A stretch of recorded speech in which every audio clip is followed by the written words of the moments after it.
நானும் சில சகோதரியுமாக நாங்க ரோட்ல நடந்து சென்றோம். அப்ப தெரிந்த ஒரு சகோதரி எதிரில வந்தாங்க. பிரைஸ் லார்ட் அப்படின்னு சொல்லி சொன்னோம். உடனே அவங்க நான் ஜெபத்துல இருக்கேன்னு சொல்லி செல்போனை காதுல வச்சுட்டு அப்படியே ரோட்டை கிராஸ் பண்ணாங்க. நாங்க அதை பார்த்து வேதனையோடு நாங்கள் கடந்து வந்தோம். என்னாகமத்தி புஸ்தகம் 21ஆம் அதிகாரத்துல வாசிக்கும் போது ஜனங்கள் இந்த மண்ணா எங்களுக்கு அற்பமா இருக்குதுன்னு சொல்லி அந்த இடத்துல சொல்கிறதை பாருங்க. உடனே தேவன் அந்த இடத்துல கொள்ளிவாய் சர்வத்தை ஜனங்களுக்குள்ள அனுப்புகிறார். ஜனங்களை அதை கடித்து விடுகிறது, மரணம் உண்டாகிறது.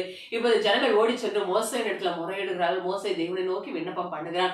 உடனே தேவன் அந்த இடத்துல ஒரு பரிகாரத்தை சொல்ற என்னவென்று சொன்னால், ஒரு வெண்கல சர்பத்தினுடைய சிலை உண்டாக்கி எல்லோரும் பார்க்கும்படி என்னை உயர கட்டிவை, யாரையெல்லாம் சர்பம் தீண்டுகிறத அதை நோக்கி பார்க்கும்போது அவர்கள் பிழைத்துக் கொள்வார்கள் என்று சொல்லி இது ஒரு பரிகாரம் தான். ஆனால் பாத்தீங்கன்னா இது அப்படியே தொடர்ந்தது என்று சொல்லி பார்க்கும். அதற்கப்புறம் பாத்தீங்க என்று சொன்னால் நியாயாதிபதிகள் வருகிறார்கள், தீர்க்கதரிசி வருகிறார்கள், ராஜாக்குடைய காலங்கள் கூட வந்துருச்சு.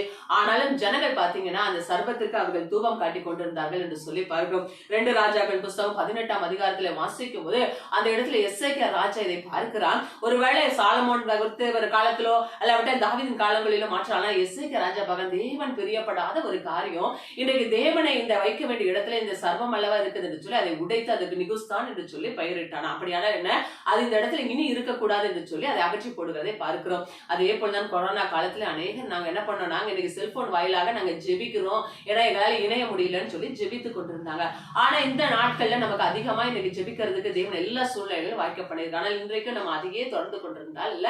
ஆனால் பார்த்தோம் என்று சொன்னா இன்றைக்கு நம்ம அநேகர் என்ன பண்ணுவோம், நம்ம தேவ செய்திகளை இன்னைக்கு நம்ம என்ன பண்ணலாம், செல்போன்ல கேட்கலாம். ஆனா ஜெபம் என்பது நம்ம கூடி வருகிறதுல ஒரு மனம் இருக்கணும். செல்போனை காலில் வச்சுக்கிட்டு ரோட்டை கிராஸ் பண்ணா அது எப்படி இல்ல, எதையும் பார்க்காம அவங்க அங்க ஒரு மனமா இருந்தாங்கன்னா இன்னைக்கு ரோட்ல என்ன பண்ணிடுவாங்க, அடிபட்டு மரணம் தான் உண்டாகும் என்று சொல்லி பாருங்க.